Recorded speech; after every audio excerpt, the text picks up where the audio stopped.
ரொம்ப சந்தோஷம்.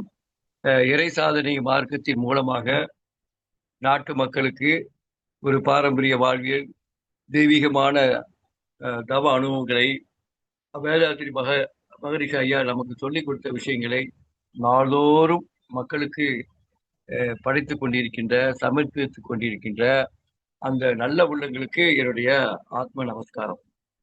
அதுல ஒவ்வொருத்தரும் இந்த ஒவ்வொரு லைன்ல இருக்கிறவங்கள பேச வைக்கிறீங்க.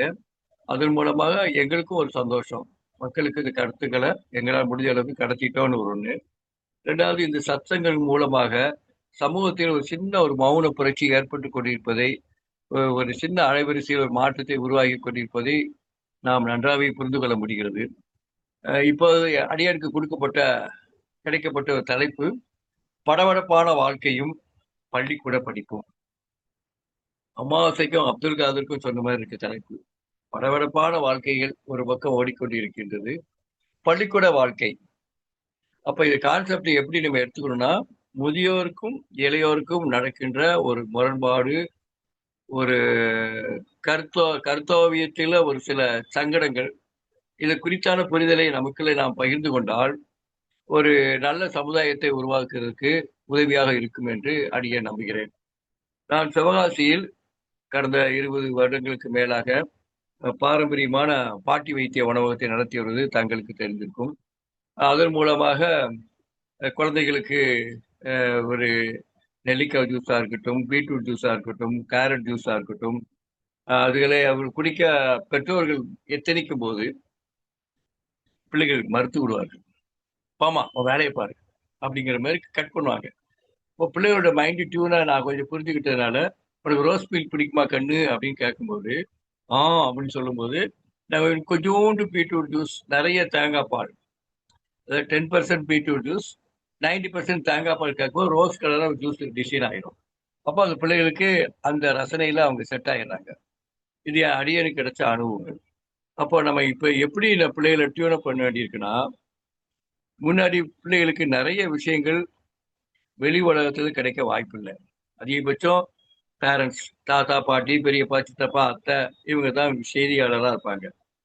அப்புறம் பக்கத்து வீட்டுல ஒரு அம்மா இருக்கும், இல்லைன்னா ஒரு பாட்டி இருக்கலாம். அப்போ கூட்டு குடும்பம் வந்த பிறகு அதெல்லாம் மாறி போன பிறகு அதுவும் கிடைக்காம போச்சு. பிள்ளைகளுக்கு அதிகபட்சமா டீச்சர், மிஸ் தான் தெரியும். டீச்சர் சொல்லி கொடுத்தது தான் தெரியும். இப்ப என்ன ஒரு கலாச்சார மாற்றம் ஏற்பட்டுச்சுன்னா, எல்லார் கையிலயும் ஒரு எலக்ட்ரானிக் இன்ஸ்ட்ருமெண்ட் பழக்கத்துக்கு வந்துருச்சு.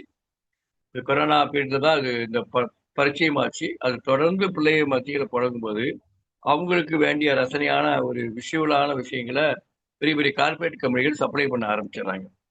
சீஸ்ஃபயர், டெரிஃபிக்கான விஷயம், பாபிலோன், இந்த மாதிரி விஷயங்கள் பார்க்கும்போது, அதுல ரசனை ஆகும்போது, இது புற சூழலில் நெகட்டிவான கலர்ஃபுல்லான விஷயங்களை பார்க்கும்போது, இதுதான் வாழ்க்கை என்ற தவறான புரிதல் அவங்களுக்கு ஏற்பட்டு விடுகிறது. அப்ப நிஜமாக அன்பு செலுத்துகின்ற, பாசத்தோடு இருக்கின்ற, பரிச்சயமான, குருஸ்தானத்தில் இருக்கக்கூடிய ஆசிரியரா இருக்கட்டும், மாதா பிதா குரு என்று சொல்லக்கூடிய நல்ல உள்ளங்களா இருக்கட்டும், யாவருக்குமே ஒரு பெரிய இடைவெளி அதிகரித்துக் கொண்டே இருப்பதை இறை சாதனை மார்க்கத்தில் இருப்பவர்கள் புரிந்து கொண்டிருப்பார்கள் என்று நம்புகிறேன். இதற்கெல்லாம் என்ன தீர்வு என்பதை குறித்தான ஒரு சின்ன வகுப்பாக இந்த கிளாஸ் அமையும் என்று நினைக்கிறேன். இது எப்படி இந்த முரண்பாடை பார்க்கலாம் அப்படின்னா, முன்னாடி வீட்டுல பேரண்ட்ஸ் வீட்டுக்குள்ள யாராவது ரிலேஷன் வீட்டுக்கு வந்தோடனே பிள்ளைங்க ஆட்டோமேட்டிக்கா வணக்கம் அப்படின்னு சொல்லும். இப்ப பிள்ளைங்க ரொம்ப பிஸியா தலையை குனிஞ்சிட்டு வேற வேலை பார்த்துட்டு இருக்கோம். தலையை குறிஞ்சிட்டே ஹோம்ஒர்க் எழுதுறாங்களோ இல்லையோ, அங்க செல்போன் அடிக்ஷன்ல ஒரு விஷயம் ஓடிட்டு இருக்கும். அம்மாவுக்கு கொஞ்சம் ஃப்ரீயா இருக்கும். ஏன்னா அவங்க கிச்சன் வேலையை மற்ற வேலையை பார்க்கறதுக்கு இவங்களுக்கு ஒரு இன்ஸ்ட்ருமெண்டேஷன் கையில லாக் ஆயிருச்சு. பல குடும்பங்கள்ல நடக்கிற ஒரு கொடுமையான நிகழ்வு. அப்போ வர்றவங்களுக்கு ரெஸ்பெக்ட் கொடுக்கணும்னு தெரியல. வாங்க ஆன்டி, வாங்க அங்கிள் அப்படி பேசக்கூடக்கூடிய தன்மைகளும் குறைஞ்சு போகுது. யாராவது வீட்டுக்குள்ள வந்துட்டா அது எதிரியா பார்க்குற மாதிரி ஒரு பார்வை பார்க்க ஆரம்பிச்சிட்டாங்க. இது ஒரு பெரிய கலாச்சார மாற்றம் என்று சொல்லலாம், சீரழிவு என்றும் சொல்லலாம். அப்புறம் பொது இடங்கள்ல பிள்ளைகள்லாம் குரூப் ஸ்டடின்னு போன பிள்ளைகள்லாம் இப்போ குரூப்பா ஹோட்டல்ல உட்காந்து எனக்கு பர்த்டே உனக்கு பர்த்டே சொல்லி பேரண்ட்ஸ் 100 200 வாங்கிட்டு வந்து ஒரு நெகட்டிவான அசிடிட்டியான உணவுகளை அதிகமாக சாப்பிட்ற கலாச்சாரத்தை பார்க்கும். இந்த பானிபூரி, சாணிபூரி, அந்த shawarma, fried rice, egg rice இந்த மாதிரி உடலுக்கு ஒவ்வாமை தரக்கூடிய, ஆனா அது வயசுக்கு பெரிய ப்ராப்ளம் தெரியாது. அந்த மாதிரி நெகட்டிவான உணவு அதிகமா போய் போய் அவங்களுக்குள்ள ஒரு பெரிய ஸ்ட்ரெஸ் கூடிட்டு இருப்பதை பார்க்க முடியுது. பிள்ளைகளுக்கு அதிகமான ஸ்ட்ரெஸ் ஏன் கூடிச்சுன்னா, எல்லாருக்கும் சொல்லுவாங்க ஹோம்ஒர்க் ஜாஸ்திம்பாங்க. ஹோம்ஒர்க்கு ஒரு பக்கம் ப்ரெஷர் கொடுத்தாலும், அந்த பசங்க எடுத்துக்கூடிய நெகட்டிவான ஃபுட்டு அது ரொம்ப டாமினேஷன் ஆகிட்டே இருக்கு. அத இன்னும் சொல்ல போனா பாட்டிமார்களும் மாமாமார்களும் தான் இந்த பாவத்தை அதிகமாக செய்யறாங்கன்னு நாங்க சொல்லுவோம். ஏன்னா அவங்க ஒரு கொஞ்ச நேரம் பிள்ளைகளோட ஹாப்பியா இருக்க நினைக்கும் போது பிள்ளைகளுக்கு என்ன பிடிக்கும்னு தெரிஞ்சுட்டு ஒரு நெகட்டிவான விஷயங்களை வாங்கி கொடுக்குற தாத்தாமார்கள் நாட்டில் ஜாஸ்தி, தாய் மாமன் நாட்டில் ஜாஸ்தி. நான் பர்டிகுலரா சொல்லலை, ஏன்னா அவங்க தான் ஏதாவது ஒன்று கொடுத்துட்டு போயிடுறாங்க, நாங்கள் என்ன செய்யணும் சொல்லக்கூடிய பேரண்ட்ஸும் இருக்காங்க. அப்போ அந்த பிஸ்கட்ஸோ ஸ்நாக்ஸை பார்த்து பிள்ளைங்க அதில் அடிக்ஷன் ஆகுது. அது எப்படி அடிக்ஷன் ஆகுதுன்னா, அந்த நம்ம நம்ம பேபிஸ் குழந்தைகளுடைய அந்த சுவை நரம்புகள்ல டேஸ்ட் பட்ஸ்ன்னு சொல்லுவோம். அதுல ஒரு ஒரு பைண்டிங்கா ஒரு டேஸ்ட் உட்கார்ந்துச்சுன்னா அது கேட்க ஆரம்பிச்சிடும். அது குறிப்பிட்ட டட்டா சிசின்னு ஏதோ சாக்லேட் சொல்லுவாங்க, அந்த சாக்லேட் தான் அவங்களுக்கு பிடிக்கும். அது எங்க போனாலும் நாக்கு கேட்க ஆரம்பிச்சிடும். இந்த மாதிரி அடிக்ஷனா அவங்கள ஒரு வாய்ப்பு இப்போ அதிகமாயிட்டே இருக்கு. அப்போ ஃபுட் ஹேபிட்ஸ், பிஹேவியர் தெரப்பி வர்ற மற்றவங்க பழகுற தன்மை, க்ளோஸா 2 3 ஃப்ரெண்ட்ஸ் இருக்கிறதே இப்போ ரொம்ப அதிசயமாயிடுச்சு. ஏன்னா அவனுக்கு ஷார்ட் பண்றதுல ரொம்ப இன்ட்ரெஸ்ட் ஆகி அதுல அவங்க பேச ஆரம்பிக்கிறாங்க. எதிராளி முகம் எப்படி இருக்குன்னு தெரியாது, அவனுடைய கேரக்டர் தெரியாது. ஆனா ஒரு ஆண்பால் பெண்பால் ஈர்ப்பா இருக்கலாம், இல்ல பாய்ஸ் கேர்ள்ஸ் ஈர்ப்பா இருக்கலாம். ஜென்ரலாவே இருக்கிற அந்த ஈர்ப்பு வந்து எங்கேயோ கொண்டு போய் அவனை எங்கேயோ தப்பான இடத்துக்கு கொண்டு செலுத்துறதை நம்ம பார்க்கிறோம். இது இந்த காலத்தின் கொடுமைகளை இது ஒன்று. அப்போ இந்த மாடர்னான இன்ஸ்ட்ருமெண்டேஷன் ஒரு தகவல் தொழில்நுட்பத்துக்காக பயன்படுத்தப்பட்ட விஷயம் அவனுடைய பிசிக்கலி அவனை சோம்பேறி ஆக்குது. புரிஞ்சு கொண்டே இருப்பான், பிசிக்கல் ஒர்க் அவுட் அவன்கிட்ட இல்லை. அடுத்த பெரிய கொடுமை மென்டலி அவனுடைய ஹேபிட்ஸ் எல்லாம் பார்க்கும்போது எப்பவுமே தனியா இருக்க விரும்புறான், பொசசிவா அதையே ரசிச்சுக்கிட்டே அவனுக்கு ஒரு கற்பனை உலகத்துல வாழ்ந்துட்டு இருக்கான். நிஜமான உலகத்துல எப்போ வருவான்? 4 வாட்டி பேசும்போது, 4 வாட்டி பேசி அவமானப்படும் போது, இல்லை 4 வாட்டி பேசி கொஞ்சம் பாசிட்டிவான விஷயத்த அப்கிரேட் பண்றதுக்கு வாய்ப்புகள் வெளி உலகத்துல ஜாஸ்தி. செல்போன்ல இல்லைன்னு சொல்ல முடியாது, ஆனா எதை எடுக்கணும் எதை எடுக்கக்கூடாதுங்கிற விஷயம் அவனுக்கு தெரியாது. அதுலயும் இப்போ லேட்டஸ்டா சில செல்போன்லாம் ஒரு நாளைக்கு ஃபேஸ்புக் இவ்வளவுதான் பார்க்கணும், இன்ஸ்டாகிராம் இவ்வளவுதான் பார்க்கணும், வாட்ஸ்அப் இவ்வளவுதான் பார்க்கணும், ஒரு டியூனர்லாம் அதுல இருக்கு. அந்த அது சில நீங்க நம்ம செல்போன் கம்பெனினா ஒரு சாதாரண செல்போன் கடையில இந்த எடுத்து கொடுங்கன்னா அது செட்டிங்ஸ் அங்க லைன்ல போய் பார்த்தீங்கன்னா அது இருக்கும். அதை ஃபிக்ஸ் பண்ணி அந்த பிள்ளைகளை கரெக்டா அதிக நேரம் அதில் லாக் ஆகாம இருக்க நம்ம அவங்களுக்கு ஹெல்ப் பண்ணலாம். இதெல்லாம் தப்பு நடக்கிறதுக்கு பிரேக் பண்றதுக்கு சொல்றோம். ஆனா தப்பு எப்படி எப்படியெல்லாம் நடந்துருச்சுங்கிறத பார்க்கும்போது தான் நம்ம ரொம்ப ரொம்ப ஃபீல் பண்ண வேண்டிய விஷயங்கள் நிறைய இருக்கு. அப்போ அவனுடைய ஃபுட் ஹேபிட்ஸ்ல ஒரு மாற்றம், பிஹேவியர் தெரப்பி சகஜமா பசங்கிட்ட பழகுற தன்மையில ஒரு மாற்றம், ஒரு சந்தோஷமான மனநிலைமை அவனுக்குள்ள இல்லாம எப்பவுமே முகம் இறுகி போதல், கண்கள் சுருங்கி போதல், ஒரே விஷயத்த பார்க்கறதுனால கண் நரம்புகள் பாதிக்கப்படுதல், பிசிக்கல் ஒர்க் அவுட் இல்லாதனால ஒபிசிட்டி உடல் பருமன், அடுத்து தொடர்ந்து அவர் ரொம்ப நேரம் செல்போன் அடிக்ஷனா இருக்கும்போது ராத்திரி 10 மணி 11 மணிக்கு படுக்கிற கொடுமையெல்லாம் நிறைய நடக்கும். பேரண்ட்ஸ் 9:30க்கு படுக்க ஆரம்பிச்சாலும் இவங்க ஹோம்ஒர்க் பார்க்குறேங்கிற கான்செப்ட்லயோ, இல்லை எங்களுக்கு அதில் சிலபஸ் அதில் ஃப்ரெண்டு அனுப்பியிருக்கா அதை காப்பி பண்ணிட்டு இருக்கேன், ஏதோ ஒரு கான்செப்டில் பிள்ளைய வந்து மெய் பேசாம பொய் பேசக்கூடிய தன்மைகளும் அதிகமாகிட்டே இருக்கு. ஏன்னா அவனுக்கு டேஸ்டியான விஷயங்கள், ரசனைக்குரிய விஷயங்களை திட்டம் போட்டு ஊடகத்தின் மூலமா கிடைக்கும்போது அவன் அது அடிக்ஷன் ஆகிறான். இதன் மூலமா ஒரு ஒரு தப்பான கலாச்சாரத்துக்கு நம்ம போறதை பார்க்குறோம். தமிழ்நாடு ஃபுல்லா பாலியல் கொடுமைகள் அது நடக்குது இது நடக்குன்னு சொல்லி அதுக்கு போலீஸ் ஃபோர்ஸு, சிங்க பெண் படைகள் அப்படி இப்படின்னு பெரிய பெரிய விஷயங்கள்லாம் பார்க்குறோம். யாருக்காக? இந்த இளைய தலைமுறை பாலியல் சார்ந்த விஷயங்களை பாதிக்கப்படுகிறார்கள், அவர்களை காப்பாற்றப்பட வேண்டும், அதற்காக சட்டம் ஒழுங்கு அப்படிங்கிற கான்செப்ட் ஒரு பக்கம் போயிட்டு இருக்கு. ஆனால் அதை காட்டிலும் அவனை மனதை பக்குவப்படுத்தக்கூடிய விஷயத்தை யார் சொல்லித் தருவது? ஐயா வேதாத்ரி மகரிஷி ஐயா தான் மனவளை கலைமன்றம்ங்கிற கான்செப்ட் மூலமா எல்லா ஊர்களையும் ஒரு அமைதியான புரட்சியை ஏற்படுத்தி இன்றைக்கும் நான் உங்களோட தொடர்பு கொண்டிருக்கிறேன் என்றால் வேதாத்ரி ஐயாவுடைய அருட்தந்தையுடைய அந்த தொலைநோக்கு சிந்தனை தான் உங்களையும் என்னை பேச வைக்கிறது. அப்போ நமக்கு முன்னாடி இருக்கிற பெரிய ஆபத்து எதுன்னு பார்த்தா, எல்லாரும் ஓடி ஓடி உழைக்கிறோம். எதுக்காக உழைக்கிறோம்? ஃபியூச்சர்ல நல்லா இருக்கணும். யார் நல்லா இருக்கணும்? என் பிள்ளைகள் நல்லா இருக்கணும். என் பிள்ளைகள் நல்லா இருக்கணும், அதுக்கு ஏதாவது சேர்த்து வைக்கணும் அப்படின்னு பணம் தேடி அடையக்கூடிய லூசுத்தனமான பேரண்ட்ஸ் ஒரு பக்கம். அந்த லூசுத்தனமான பேரண்ட்ஸ் முக்கால்வாசி பேர் இப்பெல்லாம் ஒரு பவர்ஃபுல் பேரண்ட்ஸாகவும் இல்லை, டம்மி பேரண்ட்ஸா இருக்காங்க. வீட்டுல பிள்ளைகளும் கம்மியா தான் இருப்பாங்க. முன்னாடியெல்லாம் பிள்ளைகள் 4-5 பிள்ளைகள் இருக்கும். இன்னைக்கு ஒரு பிள்ளை வளர்க்குறதே பெரிய ப்ராஜெக்ட் அப்படிங்கிற மாதிரி ஒத்த பிள்ளைக்கு மேல பேபிஸ் இல்லை. இப்போ ஆந்திரா கவர்மெண்ட் இப்போ 2 பிள்ளைக்கு மேல 3 பிள்ளைக்கு மேல பார்த்தா 50,000 ரூபாய் கொடுக்கறதுக்கு அனௌன்ஸ் பண்ணக்கூடிய ஒரு கட்டாயம் வந்திருக்கு. குடும்ப கட்டுப்பாடு விளம்பரம் போய் பிள்ளையை பெற்றுக்கொள்ளுங்களேன் அப்படி கேட்கக்கூடிய நிலைமை வந்துச்சுன்னா காரணம் கூட்டு குடும்பம் இல்லை. சிங்கிள் பேபியா இருக்கிறவங்க பேரண்ட்ஸை பிளாக்மெயில் பண்ணக்கூடிய நிலைமையை பார்க்குறோம். ஏன்னா ஒத்த பிள்ளைங்கிறதுனால பேரண்ட்ஸ் இயல்பாகவே செல்லம் கொடுப்பாங்க. மனசு கஷ்டப்படக்கூடாதுங்கிறதுக்காக ஏதாவது பண்ணிடுறாங்க. இந்த சம்மர் கேம்ப்ல பிள்ளைகளை உட்காந்து மொபைலைசேஷன் பண்ணுறதுனால பெரிய விஷயமா இருக்கு. பிள்ளைங்க டான்ஸ் கிளாஸுக்கும் டிஜே கிளாஸுக்கும் ஸ்விம்மிங் கிளாஸுக்கும் ஓடுறாங்க. தப்பு இல்லை, அந்த ரசனை இருக்கலாம். ஆனால் 90% அதை நோக்கி ஓடும்போது மனசை பக்குவப்படுத்தக்கூடிய அந்த பண்பாட்டு சார்ந்த, ஒழுக்கம் சார்ந்த, வாழ்வியல் சார்ந்த சிந்தனையை தரக்கூடிய இடங்களில் கூட்டம் மிக மிக கம்மியாகத்தான் இருக்கிறது. நான் தமிழ்நாடு இயற்கை மருத்துவ சங்கத்தின் செயலராக இருக்கிறேன். சிவகாசியில் இயற்கை வாழ்வியல் இயக்கம், இந்த பாரம்பரிய வாழ்வியல் கலைகளை சொல்லிக் கொடுத்தல், கழிவு நீக்க பயிற்சி, வாழை இலை குழிகள், மண்களை கொன்ற போன்ற பயிற்சி வகுப்புகளை வாரந்தோறும் நடத்தி கொண்டிருக்கிறேன். இதுல பேரண்ட்ஸ் பிள்ளைகளை கஷ்டப்பட்டு தான் இங்க கூட்டு வர முடியுதே தவிர இஷ்டப்பட்டு கூட்டு வர முடியல.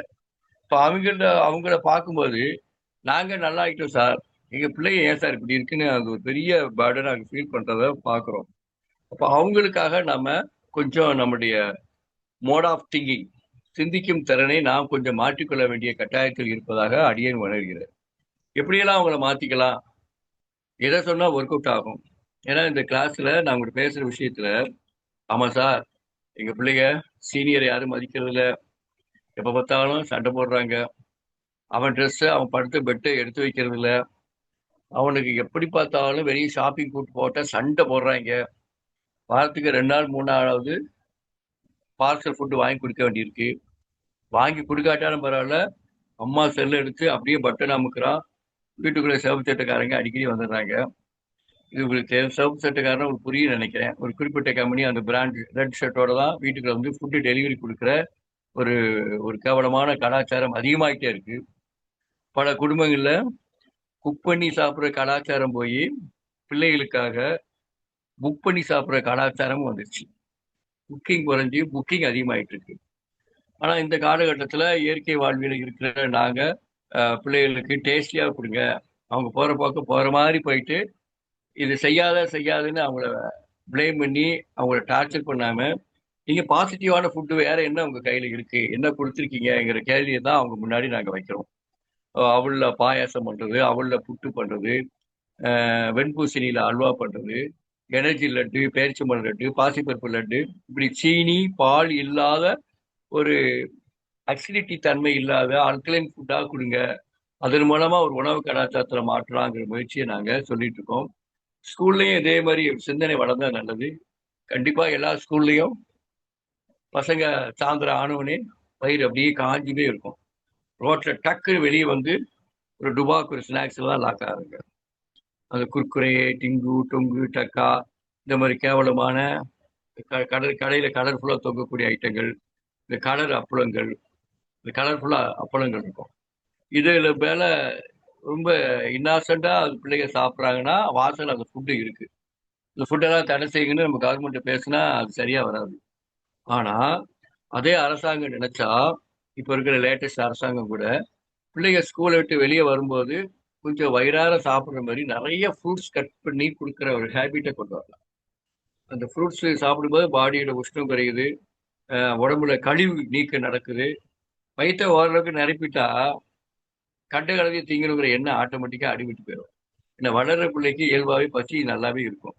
என்ன தின்னாலும் ஜீரணிக்கிற கணக்குல கண்ட கலவையெல்லாம் திம்பாங்க நம்ம பசங்க.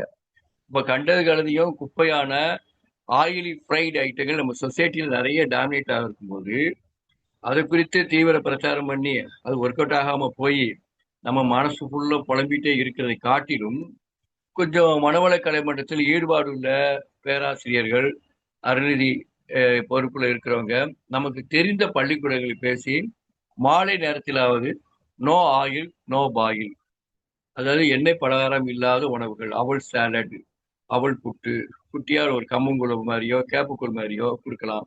இல்ல ஒரு வாட்டர்மெலன் ஜூஸ் கொடுக்கலாம். இல்ல வாட்டர்மெலன், இப்ப மேங்கோ நிறைய கிடைக்கும், மேங்கோ அழகா கட் பண்ணி யாராவது கொஞ்சம் ரேட் கம்மியா கொடுத்தா எல்லாருக்கும் கட் பண்ணி கொடுக்கும்போது மாங்காய் வியாபாரியும் படைச்சுக்கிடுவாரு, மாம்பழ தோட்ட வியாபாரியும் படைச்சுக்கிடுவாரு, நம்ம பிள்ளைகளுக்கும் நல்ல உணவு கிடைக்க ஆரம்பிக்கும். ஸோ நம்முடைய இந்த மீட்டிங்கோட நோக்கமா நான் உங்களுக்கு பதிவு செய்ய விரும்புறேன். நமக்கு தெரிந்த பள்ளிகளாவது காலை நேரமோ மாலை நேரமோ ஒரு வேளையாவது பி எ ஃப்ரூட்டேரியன் என்ற கான்செப்ட்ல ஒரு உருப்படியா பல உணவுகளை கொடுக்க பழக்கலாம் அப்படிங்கிறது அடியனுடைய அபிப்பிராயம். அதன் மூலமாக, ஏன்னா மனுஷனுக்கு 80% அசிடிட்டி அல்கலைன், 20% தான் அசிடிட்டி இருக்கணும். 80% கார உணவு, 20% அமில உணவு. அப்படிதான் பாடி கரெக்டா இருக்கும். ஆனா 80% அமில உணவு போகக்கூடிய அளவுக்கு ஆயிலி ஃப்ரைட் ஐட்டம் ஜாஸ்தி. பிள்ளைகளை ஃபுட் பாக்கெட்டை பார்த்தா பாஸ்தா, பீஸ்தா, பூரி, நெகட்டிவான புரோட்டா, இந்த மாதிரி விஷயங்கள் அதிகமா புழங்கக்கூடிய துர்பாக்கியமான காலகட்டத்தில் நம்ம இருக்கோங்கிறத பதிவு பண்றேன். ஸோ ஸ்கூல்ல ஒரு மாற்றத்தை ஏற்படுத்துறோம். ரெண்டாவது, பேரண்ட்ஸ் என்ன செய்யலாம்? ஏன்னா ஸ்கூல்ல தான் பிள்ளைங்க ரொம்ப நேரம் இருக்கு, நாங்க என்ன செய்ய போறோம்னு நினைச்சீங்கன்னா பெரிய தப்பு. இன்னைக்கு ரொம்ப ரொம்ப ரொம்ப பெட்டியபிளான விஷயம் பேரண்டல் சர்வீஸ்.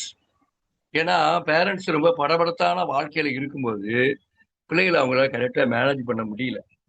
மன வள கலையில் அவங்க ரொம்ப வீக்கா இருக்காங்க. அப்போ அவங்களுக்கு பொதுவான கருத்து எல்லாரும் கிளாஸ் பண்ணுங்க, ஒரு காய்கறி பயிற்சி எடுங்கன்னு பேரண்ட்ஸ் நம்ம டீம்ல ஒரு 90% நம்ம ஓரளவுக்கு பக்குவப்படுத்திட்டோம். சொசைட்டில நம்ம ரொம்ப குறைந்த அளவுக்கு தான் நாம இருக்கோம். அதிகப்படியான மக்களோட ஒரு அர்ப்பணிப்பு உணர்வோட நம்ம பழகி அவங்கள இந்த லைனுக்குள்ள கொண்டு வர்றதுக்கு ஒரு பக்கம் முயற்சிக்கணும். அதே நேரத்தில் அந்த ஸ்கூல்ல டீச்சர்ஸ் மூலமா பேசி பிள்ளைங்க எப்படி சாப்பிடணுங்கிறத அந்த ஸ்கூல்ல இருக்கிற பேரண்ட்ஸ் மீட்டிங்ல வி ஹவ் டு எஜுகேட். நம்ம அருள்நிதி என்னோட டீம்ல இருக்கிற சிவாசில பாலாஜி எல்லாம் இருக்கிறாரு. அவர்லாம் இயற்கை வாழ்வியல ரொம்ப ஈடுபாடு உள்ள தம்பி. அவரு மனவள கலைமன்ற காய்கறி பயிற்சி கொடுக்குற அதே நேரத்துல அந்த உணவு பழக்க வழக்கத்துல பேரண்ட்ஸ் ரொம்ப வீக்கா இருக்காங்க, பிள்ளைய கேட்டதெல்லாம் வாங்கி கொடுக்குறாங்களே, இவங்க எல்லாம் பேரண்ட்ஸே கிடையாது, அந்த மம்மி எல்லாம் டம்மி மம்மி அப்படின்னு நகைச்சுவையா சொல்லுவார். அப்போ அந்த டம்மி மம்மிகளை இருந்து பிள்ளைகளை மீட்டு எடுக்கணும்னா மம்மிகளை டியூன் பண்றது ரொம்ப முக்கியம். அப்போ நம்ம கிளாஸ் பண்ணும்போது இந்த ஸ்கூல்ல இருக்கிற பெற்றோர்கள் சங்கம் பேரண்ட்ஸ் மீட்டிங் நடக்கும்போது இந்த பிள்ளைகளை சாப்பிட்ற கலையை சொல்லித்தர வேண்டியது. ஏனென்றால் சாப்பிட்றத விஷயத்த நான் பேசுறேன்னு நினைக்க வேண்டாம். நான் தாய்வழி இயற்கை உணவு நடத்துறதுனால எனக்கு புத்தி அதுக்குள்ளேயே வேலை செய்யுது அப்படின்னு நீங்க நினைக்க வேண்டாம். அதோட முக்கியமான விஷயம், நான் ஃபீல் பண்ற விஷயம், வேதாத்திரி ஐயா சொன்ன அதே விஷயம்தான்.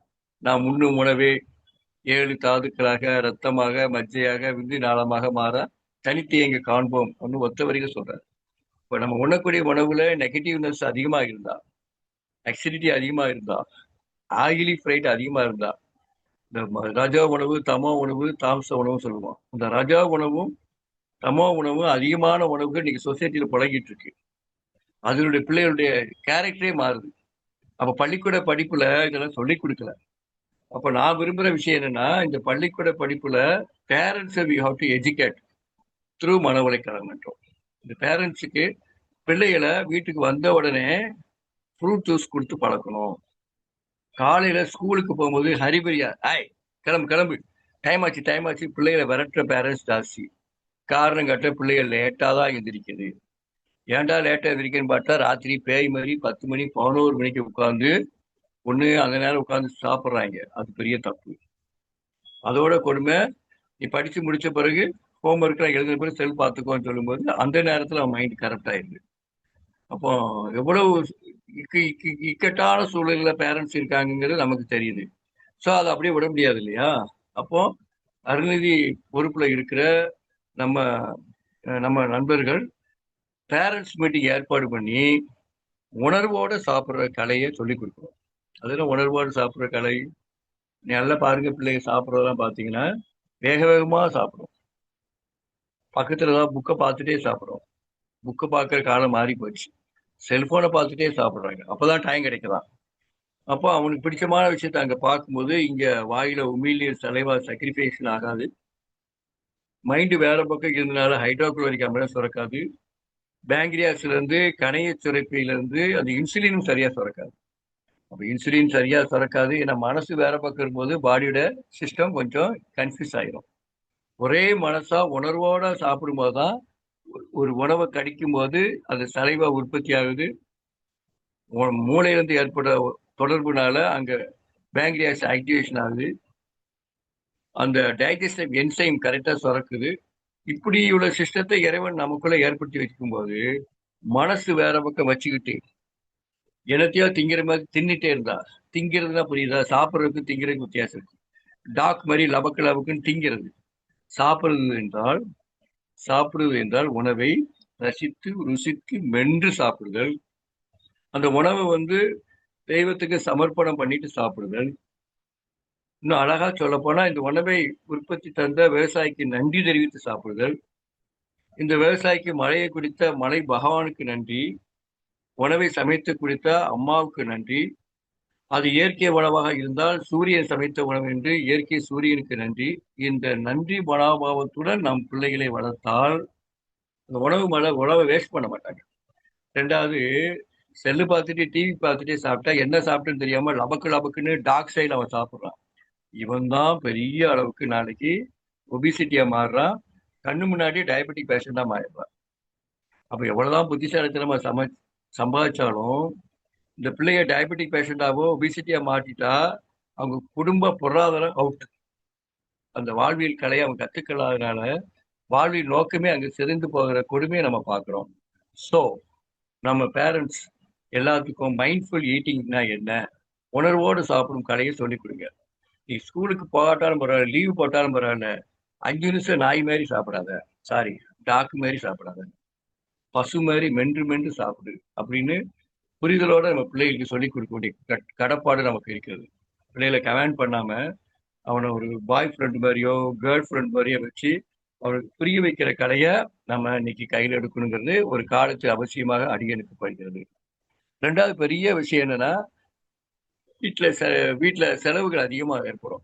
இந்த செலவுகளுக்கு ஃபீஸ் நிறைய கட்டணும், இதுக்கு இவ்வளவு ஆகுதுங்கிற விஷயத்த அவன்கிட்ட புலம்பலா சொல்லாம, நீ நாளைக்கு சம்பாத்தியம் பண்ணி நல்லா வாழலாம், கொஞ்சம் சேவிங்ஸ் கத்துக்கோ, ஒரு பொருளை வாங்குறதுக்கு எவ்வளவு பணம் செலவாகுங்கிறதுனா அந்த அளவுக்கு பார்த்து வாங்கு அப்படிங்கிற ஒரு பொருளாதாரம் சார்ந்த விஷயங்களையும் இன்னைக்கு நம்ம பிள்ளைகளுக்கு சொல்லி கொடுக்க வேண்டிய கட்டாயத்தில் இருக்கும்.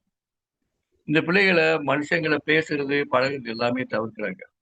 அவனுடைய சக நண்பர்கிட்ட மட்டும் பழகுறாங்க. சீனியர் மோஸ்டா கொஞ்சம் இந்த நம்ம சத்சங்கத்துல இருக்கிற பெரிய ஆட்களோட ஒரு பழக்கம், இந்த கிளாஸுக்கு கூட்டு வந்தனா அவனுக்குள்ள ஒரு நேர்மறை தன்மை வளரும். இதுல எதிர்மறையா எல்லாருமே நெகட்டிவா பார்த்துட்டு பெருசுகளுக்கு ஒண்ணுமே தெரியாதுன்னு நினைக்கிறவங்களுக்கு நம்ம பெருசுகளோட பழக்கம் பண்ணக்கூடிய தன்மையை ஏற்படுத்தணும். சாயந்தரம் வீட்டுக்கு வந்தோடனே அவன் பசியில இருக்கும்போது நேர வாயில டீ காப்பி கொடுத்துடக்கூடாது. ஏன்னா நீங்க டீ காப்பிக்கு பழக்கமா இருப்பீங்க.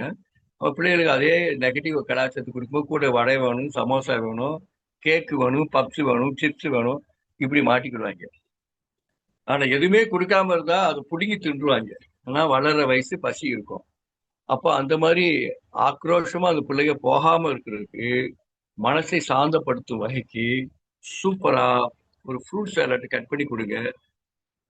உடம்பு குளிர்ச்சியாகும், உணவு குழாய் எரிச்சல் குறையும், குடல்ல இருக்கிற அசிடிட்டி குறைஞ்சி, அதாவது அல்சர் எல்லாம் ஓடி போயிடும், மலச்சிக்கல் இருக்காது, யூரின் ஃப்ரீயா இருக்கும், யூரின் ட்ராக் இன்ஃபெக்ஷன் வராது, மோஷன் டைட்டா இருந்தா அது ஃப்ரீ ஆயிரும். இவ்வளவு மெட்டாபாலிசம் நடக்கும். ஒரு 1/4 கிலோ பழத்தை அந்த பிள்ளைங்க டெய்லி ஒரு பழத்தை விரும்பி சாப்பிட பழக்கிட்டீங்கன்னா அவங்கதான் சூப்பர் மோஸ்ட் பேரண்ட்ஸ். 2000க்கு பிறந்த பேரண்ட்ஸ் எல்லாருமே பிள்ளைகளை வளர்க்க தெரியாம தான் இருக்காங்க அப்படின்னு நான் பிளேம் பண்ண விரும்பல. நாங்களாம் 1960 கிட்ட பிறந்தவங்க. எங்களுக்கு எடுக்கிற விஷயம் அந்த காலத்துல இல்ல. We are lucky. பட் இன்னைக்குள்ள பசங்க ரொம்ப பாவம். நேரம் இல்ல. ஸ்கூல் போயிட்டு வந்த உடனே டியூஷன் ஓடுன்னு அந்த டார்ச்சர் வேற. அப்போ வீட்டுல ஒரு மணி நேரமாவது செடிகளோட பேச வைக்கலாம். என்ன அர்த்தம், வீட்டுல ஒரு மாடி தோட்டமோ ஒரு சின்ன தோட்டமா ஏற்படுத்தி கொஞ்ச நேரம் அந்த வேலையை பாரு அப்படின்னு பழகுனா அவனுக்கு அது ஒரு சந்தோஷத்தை ஏற்படுத்தலாம். நமக்கு அது நேரம் இருக்கணும். நேரத்தை கிரியேட் பண்ணுவோம். நேரம் இருக்கணும்னு சொல்றது எஸ்கேபிசம். நேரத்தை கிரியேட் பண்ணி பசங்களோட யாரு அதிக நேரம் ஸ்பேர் பண்றாங்களோ அவங்க குட் பேரண்ட்ஸா இருப்பாங்க. அதிகபட்சம் அரை மணி நேரமாவது அவனுக்கு கலந்துரையாடல் பண்ணணும். இன்னைக்கு கார்டனிங் ஒர்க் பண்ணியா, இன்னைக்கு இந்த செடியை நட்டுருவோமா, இன்னைக்கு இந்த மரக்கண்ணுக்கு சப்போர்ட் பண்ணுவோமா, இன்னைக்கு ஈவினிங் ஏதாவது ஃபுட்டு அம்மாவோட சேர்ந்து பண்ணியா, அம்மா இந்த மாதிரி நேச்சர் ஃபுட்டு சொல்றாளே அது சாப்பிட்டு பாத்தியா. இப்படி சின்ன சின்ன விஷயங்கள் இதுதான் அவனுக்கு பெரிய ஆரோக்கியத்தை வளர்க்கும். ஏன்னா அவனுக்கு உடல் ஆரோக்கியம் வளரும் போது மன ஆரோக்கியம் தானா வளரும். உடல் ஆரோக்கியம் வைக்கிற பொறுப்பு வந்துட்டாரு. நெகட்டிவான விஷயத்துல போய் அவன் மைண்ட் செட்டு போய் லாக் ஆகாதுங்கிறது தான் இன்னைக்கு நம்ம கத்துக்க வேண்டிய முக்கியமான விஷயம். ஏன்னா இன்றைய இளைஞர்கள்லாம் இப்படித்தான் இருக்காங்கன்னு நம்ம புலம்பிட்டே இருக்குது வேஸ்ட். இப்ப எல்லா பிள்ளைகளுக்கும் பெரிய கெட்ட வார்த்தை அடிக்கடி பேசுறது, எனக்கு ரொம்ப டார்ச்சர் பண்ணாங்க, நான் ரொம்ப ஸ்ட்ரெஸ்ஸா இருக்கேன் அப்படின்னு சொல்லக்கூடிய இளைய தலைமுறை ரொம்ப ரொம்ப அதிகமாயிட்டே இருக்காங்க.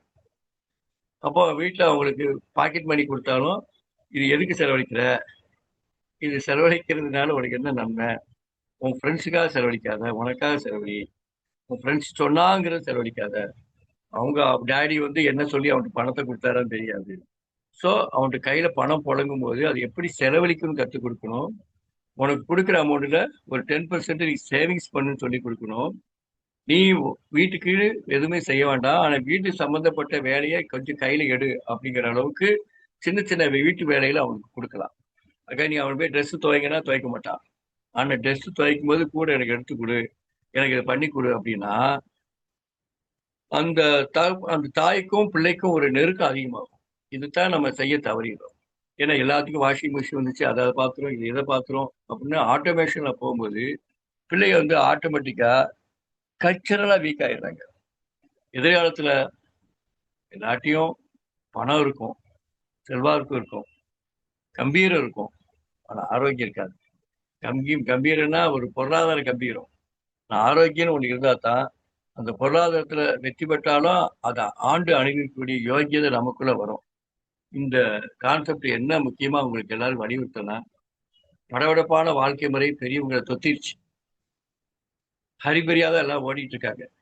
எல்லாம் எதுக்காக, பிள்ளைகளுக்கு இஎம்ஐ கட்டணும், ஃபீஸ் பெரிய ஸ்கூல்ல பார்த்தாச்சு, சிபிஎஸ்சி படிச்சாச்சு, அவன் இங்கிலீஷ் மீடியத்துல சேர்த்தாச்சு. இப்படி அவங்கவுங்களுக்குன்னு ஒரு நோக்கத்துல தெரியுறீங்க. எது சரி எது தப்புங்கிற ஆர்குமெண்ட் நமக்கு இப்ப வேண்டாம். ஆனா அவன் எல்லா விஷயத்திலையும் படிப்புன்னு இருக்கிற நீங்க அவனுடைய பள்ளி படிப்புல அவனுக்கு சொல்லித்தரப்படாத பெரிய விஷயம் அவனுடைய உணவு கலாச்சாரம். ஸ்கூல்ல படிக்க சாப்பாட்டுக்கு டயத்தை ஒதுக்குற பார்த்தா அரை மணி நேரம் இருக்கும். அந்த அரை மணி நேரத்துல அவன் ஹரிபரியா தின்னுட்டு ஓடணும். டீச்சர்ஸும் அப்படிதான் இருப்பாங்க. ஸோ அந்த உணவு உண்ணும் நேரத்தை அதிகப்படுத்தலாம். உணவு உண்பதற்கு முன்னாக ஒரு சின்ன ஒரு சின்முத்திரால உட்கார்ந்து ஒரு ஆழ்ந்த சுவாசம், ஒரு பிராணாயாம பயிற்சி, இந்த மனித நுட்பமான காற்று, நுட்பமான உணவே காற்றுதான். அந்த பிராண சக்தியை உடம்புக்குள்ள ஏத்துற ஒரு கலையை சொல்லித்தர்றதுக்கு யாருமே இல்லைன்னு புலம்பாதீங்க. பெற்றோர்கள் மீட்டிங்ல நம்ம அருட்தந்தையா இருக்கிறவங்க, அருள்நிதியா இருக்கிறவங்க, பேராசிரியா இருக்கிறவங்க இந்த விஷயத்தை கொண்டு போவாங்க. உணவை ரசித்து உண்ணணும், ருசித்து உண்ணணும். ஒரு மைண்ட்ஃபுல் ஈட்டிங்கா இருந்தா தான் அவன் உடம்புல ஒட்டும், அவனுக்கு ஹெல்த்துங்கிற விஷயத்த ரொம்ப ரொம்ப புரிய வைங்க. படிக்கும்போது ரொம்ப டெடிகேஷனா படிங்க, சாமி கும்பிடும்போது இப்படி இருங்க அப்படின்னு சொல்லும்போது அந்த 7 தாதுக்களை உருவாக்கக்கூடிய அரிய சக்தியான அற்புதமான உணவு சக்தியை எப்படி நம்ம பயன்படுத்துறோங்கிற கலை ரொம்ப முக்கியங்கிறத தயவு செய்து இந்த காட்டு தலைமுறைக்கு நம்ம புரிய வைக்க வேண்டிய இடத்துல நம்ம இருக்கோம். அது ரொம்ப ரொம்ப முக்கியமான விஷயம். ஏன்னா இதுல அவன் தப்பு செய்யும் போது எல்லாருக்கும் தெரிஞ்ச ஒரே ஒரு பாஷையோட நான் முடிச்சுக்கிறேன். If the health is lost, every thing is lost. அவனோட நோக்கமே அடிபட்டு போயிடும். If the money is lost, we can earn it. If the time is lost, we can manage it. But if the health is lost, every thing is lost. So உடல், மனம், ஆன்மா போன்ற பெரிய விஷயங்களை குறித்து நமக்குள்ள நம்ம நிறைய பேசுறோம். ஆனா நமக்கு அடுத்த கட்ட தலைமுறைக்கு இது பெரிய அளவுக்கு ரீச் ஆகல. ஆகையினால அவங்களை ரீச் பண்றதுக்கு அந்த அவங்களுக்கு குருஸ்தானத்தில் இருக்கிறவங்களை முதல்ல we have to educate. உணவுனா என்ன, மனசுனா என்ன, நம்ம நம்ம இயற்கையோட எப்படி வாழணும், சுற்றுச்சூழலை எப்படி பராமரிக்கணும், டைம் மேனேஜ்மெண்ட்னா என்ன. ஏன்னா நம்ம படபடப்பான வாழ்க்கை முறையில பள்ளிக்கூட படிப்புல அது இல்லைங்கிறது தான் பெரிய கொடுமையான விஷயம். எல்லா பசங்கிட்டையும் நாலேஜ் இருக்கும், விஸ்டம்ங்கிற ஞானம் இல்லை. அந்த பொதுவான அந்த ஞானத்தை கொடுக்கறதுக்கு நல்ல ஆரோக்கியமான உடம்பு முக்கியம் முக்கியம் முக்கியங்கிறத நம்ம ரொம்ப கொடுக்கணும். உடம்பு முக்கியம்னா உடனே ஸ்போர்ட்ஸ்ல போய் ஆடுறதுங்கிற அர்த்தம் இல்லை. ஸ்போர்ட்ஸ் போயிட்டு வர்ற பையங்களும் பீஸாவும் பர்கருன்னு வீணா தான் போறாங்க. அப்ப நெகட்டிவான ஃபுட் எது, பாசிட்டிவான ஃபுட் எதுங்கிற பிசிக்கல் டைரக்டர், ஒரு உடல் கல்வி ஆசிரியர் முதல்ல அதை கத்துக்கணும். அவரு அடுத்த கட்ட தலைமுறைக்கு கொடுக்கணும். ஒவ்வொரு பள்ளிக்கூடத்திலையும் காலை உணவு திட்டத்துல பாரம்பரியமான உணவுகளான கம்மங்கூழ், கேப்பக்கூழ வாரம் 2 நாளாவது கொடுக்கலாம். அது காலை உணவு திட்டத்துல வாரம் 1 நாளாவது அந்தந்த மாவட்டத்துல கிடைக்கிற அந்த ஃப்ரூட்ஸை கட் பண்ணி ஒரு நேரம் பழ உணவை கொடுத்து பசங்களை பலசாலி ஆக்கலாம். செய்யலாம்ல. இந்த மாதிரி விஷயங்களை கொண்டு போயிட்டே இருக்கணும். ஏன்னா அடுத்த கட்ட தலைமுறையை நினைச்சு பார்க்கும்போது அவ்வளவு பயங்கரமா இருக்கு. ஆஸ்பத்திரி நிறைய பெருகிட்டே இருக்கு. 2 விதமான ஆஸ்பத்திரி பெருகு. அதாவது நோயை பார்க்குற ஆஸ்பத்திரி ஒண்ணு, குழந்தை பாக்கியத்தை உருவாக்குற ஆஸ்பத்திரி ஒண்ணு. இயல்பா இயற்கையா கருத்தரிக்கக்கூடிய காலகட்டம் மறைந்து போய் இன்னைக்கு பசங்களுக்கு, ஆண் பசங்களுக்கு கவுண்டிங் கம்மியா இருக்கு, பெண்களுக்கு கருமுட்டை வளர்ச்சி இல்லைன்னு அப்படி நிலைமையா இருக்கா இல்லையோ, அந்த கான்செப்ட்ல நிறைய இன்ஃபர்டிலிட்டி சென்டர் வந்துருச்சுனாலே சொசைட்டி எவ்வளவு மோசமா இருக்குன்னு நம்ம புரிஞ்சுக்கலாம். எங்க பார்த்தாலும் பாலியல் கொடுமைகள் வந்துட்டே இருக்குன்னா அத அவங்க கையாளக்கூடிய அந்த செல்போன்ல உள்ள நெகட்டிவான கான்செப்ட் நிறைய போயிட்டு இருக்கு. ஒரு பெண் சாதாரணமா இங்க வா அங்க வான்னு கூப்பிடக்கூடிய அளவுக்கு கலாச்சாரம் மோசமாயிடுச்சுகளோட அதை கட்டுப்படுத்தக்கூடிய அரசாங்கமும் அங்க நெறி தவறி விட்டது என்றுதான் அர்த்தம். அப்போ இதெல்லாம் மற்றவங்க மேல பழிய போட்டுட்டே இருக்கிறத விட நாம நம்ம பிள்ளைகளோட எவ்வளவு அதிக நேரம் செலவழிக்கின்றோம். அவனை பார்த்த உடனே ஒரு ஃப்ரூட்ஸ் கட் பண்ணி கொடுக்கக்கூடிய கலாச்சாரம் இருக்குதா? அவன் சாப்பிடும்போது செல்போனை புடுங்க வேண்டாம். நீ சாப்பிடுறா, அதை அதுக்கு பிறகு செல்ல பாரு. இல்ல முதலே செல்ல பார்க்கணும்னா கக்கூசிலவனா உட்காந்து செல்ல பார்த்துட்டு வா. சாப்பிடும்போது செல்லு பார்க்காத. சாப்பிடுறது ஒரு கோயில்ல கருப்பு கரகம் எவ்வளவு முக்கியமா மதிக்கிறோமோ அதே மாதிரி உணவு உண்ணுதலும் ஒரு பெரிய தவம் அப்படிங்கறத புரிய வைக்கணும். ஒரே வரியில ரமண மகரிஷி சொன்னதாக நான், உணவு உண்ணுதலே ஒரு தியானம். தியான கிளாஸ்ல கரெக்டா தியானம் இருந்துட்டு வெளியே வந்துட்டா என்ன சூழல் இருக்கு நமக்கு தெரியாது. ஆனா உணவு கலாச்சாரத்துல உணவு உண்ணுதலே ஒரு தியானமா நம்ம பண்ணும்போது அதுல உள்ள தன்மைகள் உடம்போட ஒட்டும். அந்த தாயோட அன்பு, அந்த சமைச்சு கொடுத்தோட அன்பும் அதுல அடங்கியிருக்கு. அது புரிதல் இல்லாம மனசு வேற பக்கம் வச்சுக்கிட்டே அதை சாப்பிடும்போது இவனுக்குள்ள நிறைய கான்ட்ரவர்சி உருவாகுங்கிறத மறந்துடாங்க.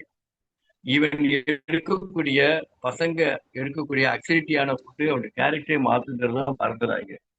இதெல்லாம் புரிந்து கொண்டு அடுத்த கட்ட தலைமுறைய நம்ம கரெக்டா கொண்டு போனோம்னா ஒரு அதிசயமும் நடக்காது என்பதை நாம் புரிந்து கொண்டு இந்த படபடப்பான வாழ்க்கை முறையில் நம்ம பசங்களுக்கு எதிர்காலத்தில் சொத்து சேர்த்து வைக்கிறோமோ இல்லையோ, ஆரோக்கியத்தை சேர்த்து வைக்கணும். ஆரோக்கியங்கிறது 5 பைசாவா 5 லட்சமா கொடுத்து வாங்குற சமாச்சாரம் கிடையாது. அது ஒரு வாழ்வியல் நெறிமுறை, வாழ்வியல் கலை. மனவள கலைமன்றத்தில் வேதாத்திரி ஐயா அவர்கள் உணவு கலாச்சாரத்தை பத்தி நிறைய சொல்லியிருக்காங்க. இந்த பசங்களை நம்ம மன்றத்தின் மூலம் மட்டுமல்லாமல் பள்ளிக்கூடங்களில் பேரண்ட்ஸ் மீட்டிங்லையும் குட்டி குட்டியான நிகழ்ச்சிகளையும் இல்ல பேச்சு போட்டிகளையும் இந்த விஷயங்களை கொண்டு போகணும். ஒன்று. ரெண்டாவது, அந்த பள்ளிக்கூடத்திலேயே ஒரு அசிடிட்டி இல்லாத, அமிலத்தன்மை இல்லாம எங்க பார்த்தாலும் பெப்சியும் கோக்காவும் கலர் பாக்கெட்டாக தான் தோங்கும் கேண்டீனை சுத்தி. அந்த கேவலமான நிலைமையை மாற்றி ஆரோக்கியம் தரக்கூடிய அற்புதமான உணவுகளை மட்டுமே சப்ளை செல்லக்கூடிய இயற்கை உணவு ஸ்டால்களை, தாய்வழி இயற்கை உணவு மாதிரி ஒரு பாரம்பரியமான உணவுகளை உருவாக்கலாம். டெய்லி சாயந்தரம் வீட்டுக்கு வந்து பேரண்ட்ஸ் சுடுதண்ணியை இந்த சூடா இருக்கிற வயிற்றுல சூனிய வைக்கிற மாதிரி சுடுதண்ணியை ஊற்றி அது தான் காப்பி டீ குடிக்கணுங்கிற லொல்லுக்காக பிள்ளைகளுக்கு வந்தோடனே டீ காப்பி கொடுத்து அவங்க பாடியை அக்சிடிட்டியா மாத்தாம வந்தவுடனே ஒரு நீராகார தண்ணியோ, ஒரு நெல்லிக்காய் தண்ணீரோ, ஒரு ரோஜாப்பூ தண்ணீரோ, இல்ல வாட்டர்மெலன் சீசன்ல நிறைய கிடைக்கும். வாட்டர்மெலன் ஜூஸா குடுக்கலாம். ஃப்ரூட் சாலட் குடுக்கலாம். கொஞ்ச நேரமாவது வீட்ல கார்டனிங் ஒர்க் பண்ண பழக்கலாம். அவனுக்கு பிடிச்சமான விஷயங்கள் என்னங்கிறத பார்த்து, அது செல்போன் அடிக்ஷன்லாம் லாக் ஆகாம இருக்க வச்சுட்டாலே, அது ரொம்ப சிறப்பா இருக்கும். அந்த மாதிரி வாழ்க்கைய நம்ம எல்லாரும் நோக்கி பயணிக்கிறோம். ஏன்னா, இது இன்னைக்கு இருக்கிற பெரிய சிக்கலே ஆரோக்கியம் குறித்தான சிந்தனை தான். இதுக்கு ட்ரீட்மெண்ட் தான் நிறைய இருக்கே தவிர, வருமுன் காக்கும் சிஸ்டம் இல்ல. இந்த இறை சாதனை மார்க்கம் நமக்கு அதை சொல்லிக் கொடுக்கிறதுக்கு இந்த நேரத்தை நாம் பயன்படுத்திக் கொள்வோம். இறை சாதனை மார்க்கத்தில் நமக்கு சொல்லப்படுகின்ற எல்லா விஷயங்களும் ரொம்ப ரொம்ப அரிதானவை, யாருக்கும் கிடைக்காதவை. அதை அடுத்த கட்ட தலைமுறைக்கு கடத்துவதில் நாம் முன்னுரிமை கொடுத்து அவருக்கு தகுந்தாற்போல் ஜனரஞ்சகமாக யதார்த்தமாக இந்த விஷயங்களை அவருக்கு கொண்டு செலுத்துவதை ஒரு கலையாக நாம் கையில் எடுத்துக்கொள்வோம். அடுத்த கட்ட தலைமுறையை நாம் நிம்மதியாக வாழ வைத்தால்தான் நாமளும் நிம்மதியாக வாழ முடியும் என்பதை இப்போதைக்கு சொல்லிக்கொண்டு கேள்வி பதில் பகுதியை துவங்க ஆசைப்படுகிறேன். வாழ்க நலமுடன், வாழ்க நலமுடன், வாழ்க நலமுடன், வாழ்க வளமுடன்.